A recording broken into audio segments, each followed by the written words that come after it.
Channel को share करें, subscribe करें, नए पोस्ट पाने के लिए बेल आइकन दबाएं। धन्यवाद।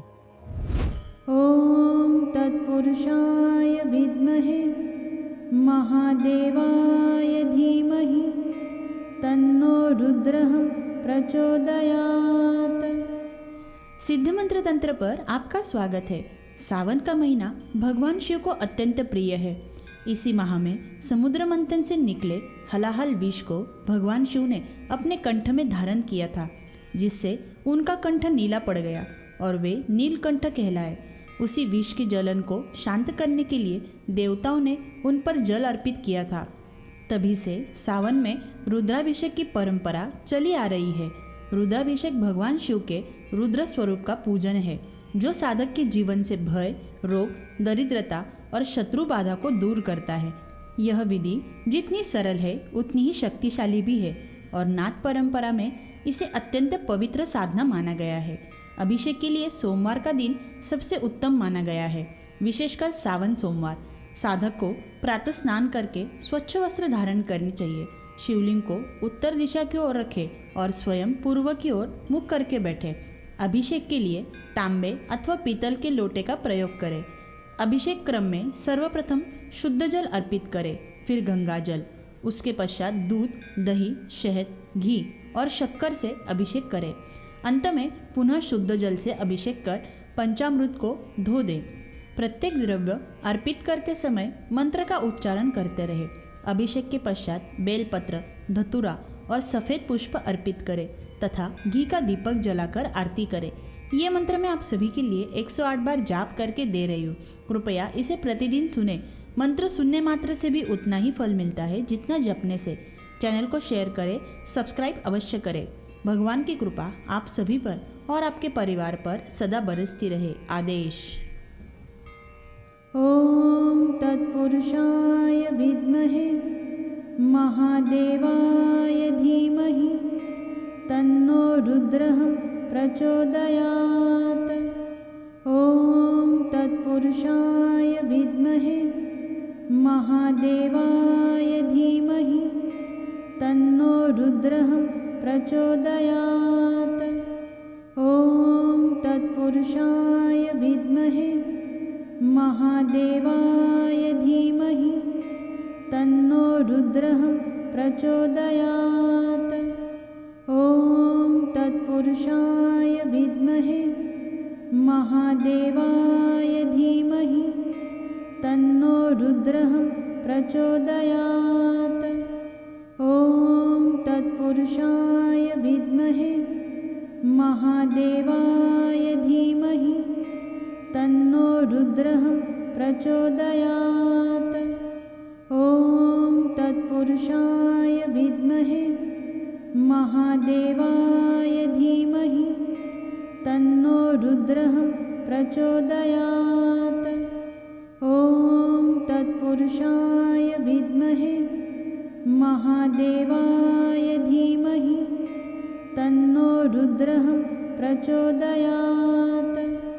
ॐ तत्पुरुषाय विद्महे महादेवाय धीमहि तन्नो रुद्रः प्रचोदयात्।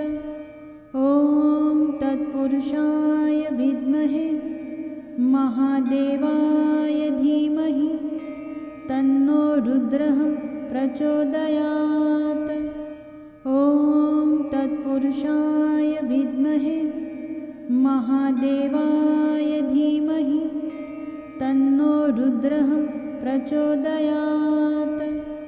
ॐ तत्पुरुषाय विद्महे महादेवाय धीमहि तन्नो रुद्रः प्रचोदयात्। ॐ तत्पुरुषाय विद्महे महादेवाय धीमहि तन्नो रुद्रः प्रचोदयात्। ॐ तत्पुरुषाय विद्महे महादेवाय धीमहि तन्नो रुद्रः प्रचोदयात्। ॐ तत्पुरुषाय विद्महे महादेवाय धीमहि तन्नो रुद्रः प्रचोदयात्। ॐ तत्पुरुषाय विद्महे महादेवाय धीमहि तन्नो रुद्रः प्रचोदयात्। ॐ तत्पुरुषाय विद्महे महादेवाय धीमहि तन्नो रुद्रः प्रचोदयात्।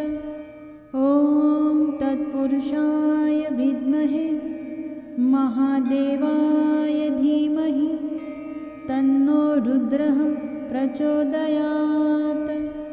ॐ तत्पुरुषाय विद्महे महादेवाय धीमहि तन्नो रुद्रः प्रचोदयात्।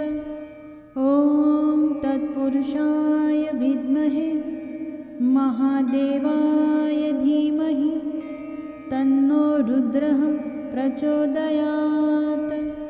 ॐ तत्पुरुषाय विद्महे महादेवाय धीमहि तन्नो रुद्रः प्रचोदयात्। ॐ तत्पुरुषाय विद्महे महादेवाय धीमहि तन्नो रुद्रः प्रचोदयात्। ॐ तत्पुरुषाय विद्महे महादेवाय धीमहि तन्नो रुद्रः प्रचोदयात्। ॐ तत्पुरुषाय विद्महे महादेवाय धीमहि तन्नो रुद्रः प्रचोदयात्। ॐ तत्पुरुषाय विद्महे महादेवाय धीमहि तन्नो रुद्रः प्रचोदयात्। ॐ तत्पुरुषाय विद्महे महादेवाय धीमहि तन्नो रुद्रः प्रचोदयात्। ॐ तत्पुरुषाय विद्महे महादेवाय धीमहि तन्नो रुद्रः प्रचोदयात्। ॐ तत्पुरुषाय विद्महे महादेवाय धीमहि तन्नो रुद्रः प्रचोदयात्। ॐ तत्पुरुषाय विद्महे महादेवाय धीमहि तन्नो रुद्रः प्रचोदयात्। ॐ तत्पुरुषाय विद्महे महादेवाय धीमहि तन्नो रुद्रः प्रचोदयात्। ॐ तत्पुरुषाय विद्महे महादेवाय धीमहि तन्नो रुद्रः प्रचोदयात्। ॐ तत्पुरुषाय विद्महे महादेवाय धीमहि तन्नो रुद्रः प्रचोदयात्। ॐ तत्पुरुषाय विद्महे महादेवाय धीमहि तन्नो रुद्रः प्रचोदयात्। ॐ तत्पुरुषाय विद्महे महादेवाय धीमहि तन्नो रुद्रः प्रचोदयात्। ॐ तत्पुरुषाय विद्महे महादेवाय धीमहि तन्नो रुद्रः प्रचोदयात्। ॐ तत्पुरुषाय विद्महे महादेवाय धीमहि तन्नो रुद्रः प्रचोदयात्। ॐ तत्पुरुषाय विद्महे महादेवाय धीमहि तन्नो रुद्रः प्रचोदयात्। ॐ तत्पुरुषाय विद्महे महादेवाय धीमहि तन्नो रुद्रः प्रचोदयात्। ॐ तत्पुरुषाय विद्महे महादेवाय धीमहि तन्नो रुद्रः प्रचोदयात्। ॐ तत्पुरुषाय विद्महे महादेवाय धीमहि तन्नो रुद्रः प्रचोदयात्। ॐ तत्पुरुषाय विद्महे महादेवाय धीमहि तन्नो रुद्रः प्रचोदयात्। ॐ तत्पुरुषाय विद्महे महादेवाय धीमहि तन्नो रुद्रः प्रचोदयात्।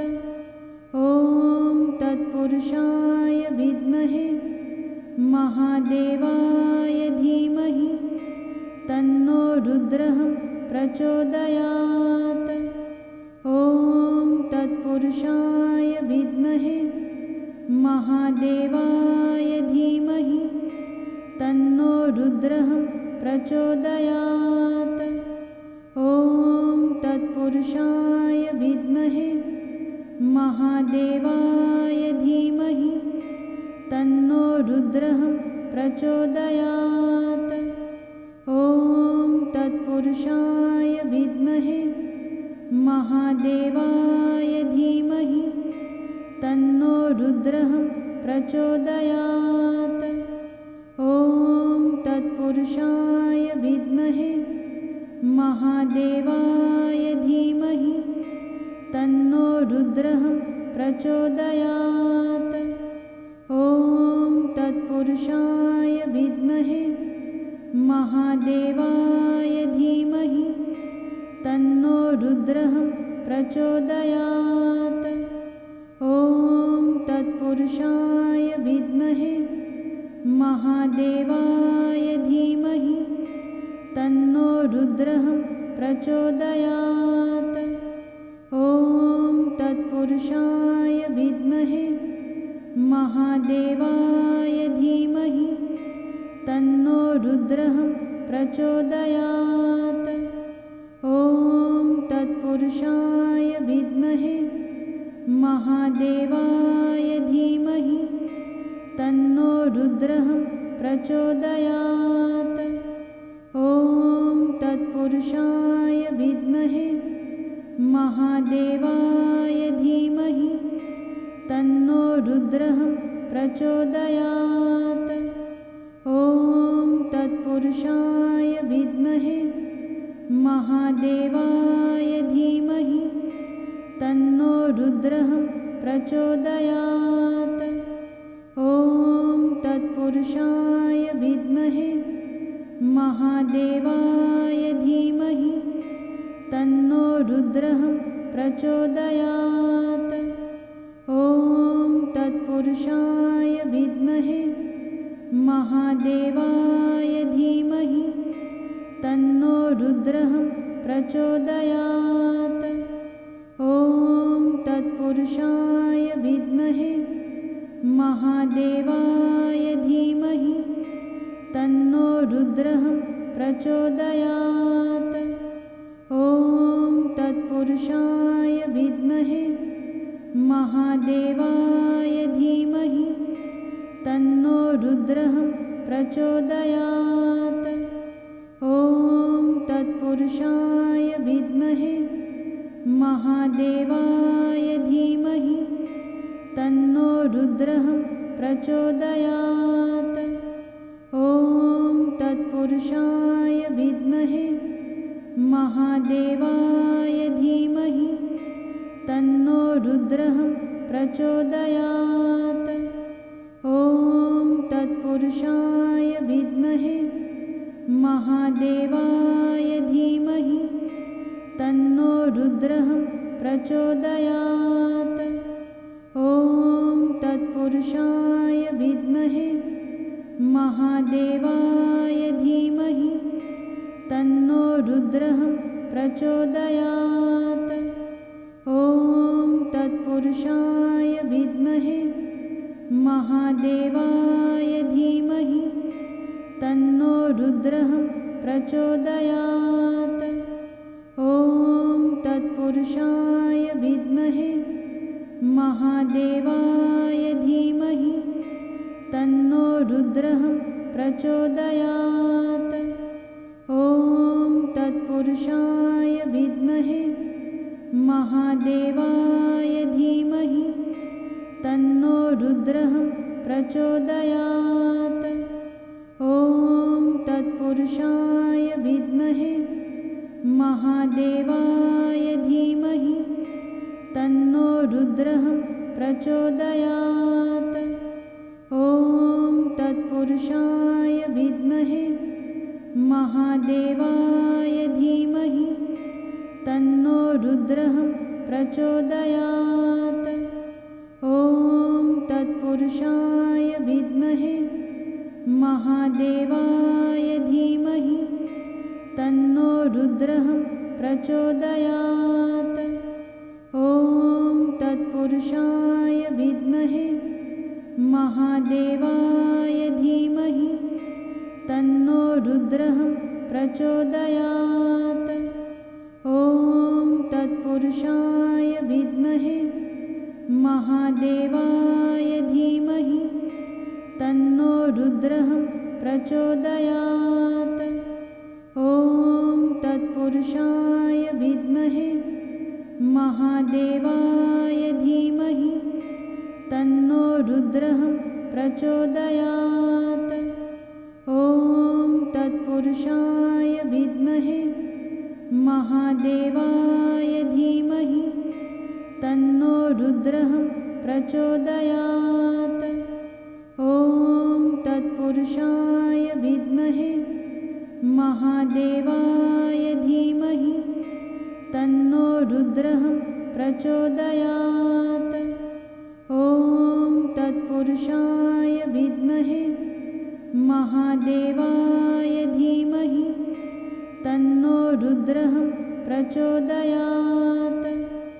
ॐ तत्पुरुषाय विद्महे महादेवाय धीमहि तन्नो रुद्रः प्रचोदयात्। ॐ तत्पुरुषाय विद्महे महादेवाय धीमहि तन्नो रुद्रः प्रचोदयात्। ॐ तत्पुरुषाय विद्महे महादेवाय धीमहि तन्नो रुद्रः प्रचोदयात्। ॐ तत्पुरुषाय विद्महे महादेवाय धीमहि तन्नो रुद्रः प्रचोदयात्। ॐ तत्पुरुषाय विद्महे महादेवाय धीमहि तन्नो रुद्रः प्रचोदयात्। ॐ तत्पुरुषाय विद्महे महादेवाय धीमहि तन्नो रुद्रः प्रचोदयात्। ॐ तत्पुरुषाय विद्महे महादेवाय धीमहि तन्नो रुद्रः प्रचोदयात्। ॐ तत्पुरुषाय विद्महे महादेवाय धीमहि तन्नो रुद्रः प्रचोदयात्। ॐ तत्पुरुषाय विद्महे महादेवाय धीमहि तन्नो रुद्रः प्रचोदयात्। ॐ तत्पुरुषाय विद्महे महादेवाय धीमहि तन्नो रुद्रः प्रचोदयात्। ॐ तत्पुरुषाय विद्महे महादेवाय धीमहि तन्नो रुद्रः प्रचोदयात्। ॐ तत्पुरुषाय विद्महे महादेवाय धीमहि तन्नो रुद्रः प्रचोदयात्। ॐ तत्पुरुषाय विद्महे महादेवाय धीमहि तन्नो रुद्रः प्रचोदयात्। ॐ तत्पुरुषाय विद्महे महादेवाय धीमहि तन्नो रुद्रः प्रचोदयात्। ॐ तत्पुरुषाय विद्महे महादेवाय धीमहि तन्नो रुद्रः प्रचोदयात्। ॐ तत्पुरुषाय विद्महे महादेवाय धीमहि तन्नो रुद्रः प्रचोदयात्। ॐ तत्पुरुषाय विद्महे महादेवाय धीमहि तन्नो रुद्रः प्रचोदयात्। ॐ तत्पुरुषाय विद्महे महादेवाय धीमहि तन्नो रुद्रः प्रचोदयात्। ॐ तत्पुरुषाय विद्महे महादेवाय धीमहि तन्नो रुद्रः प्रचोदयात्। ॐ तत्पुरुषाय विद्महे महादेवाय धीमहि तन्नो रुद्रः प्रचोदयात्। ॐ तत्पुरुषाय विद्महे महादेवाय धीमहि तन्नो रुद्रः प्रचोदयात्। ॐ तत्पुरुषाय विद्महे महादेवाय धीमहि तन्नो रुद्रः प्रचोदयात्। ॐ तत्पुरुषाय विद्महे महादेवाय धीमहि तन्नो रुद्रः प्रचोदयात्। ॐ तत्पुरुषाय विद्महे महादेवाय धीमहि तन्नो रुद्रः प्रचोदयात्। ॐ तत्पुरुषाय विद्महे महादेवाय धीमहि तन्नो रुद्रः प्रचोदयात्। ॐ तत्पुरुषाय विद्महे महादेवाय धीमहि तन्नो रुद्रः प्रचोदयात्। ॐ तत्पुरुषाय विद्महे महादेवाय धीमहि तन्नो रुद्रः प्रचोदयात्। ॐ तत्पुरुषाय विद्महे महादेवाय धीमहि तन्नो रुद्रः प्रचोदयात्। चैनल को शेयर करें, सब्सक्राइब करें, नए पोस्ट पाने के लिए बेल आइकन दबाएं। धन्यवाद।